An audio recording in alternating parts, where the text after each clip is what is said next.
જય માતાજી બધાને, હેપી મહાશિવરાત્રિ। અમે આવી ગયા છીએ દર્શન કરવા શંકર ભગવાનના।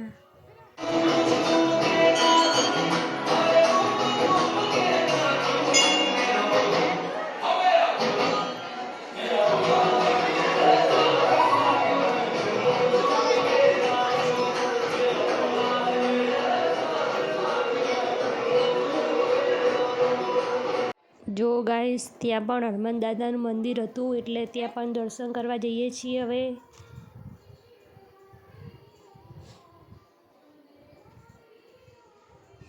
જો ગાઈસ, ત્યાં ભાંગની પ્રસાદી આપતા હતા, અમે તો પ્રસાદી લઈ લીધી। હવે દર્શન કરીને ઘરે જઈ રહ્યા છીએ।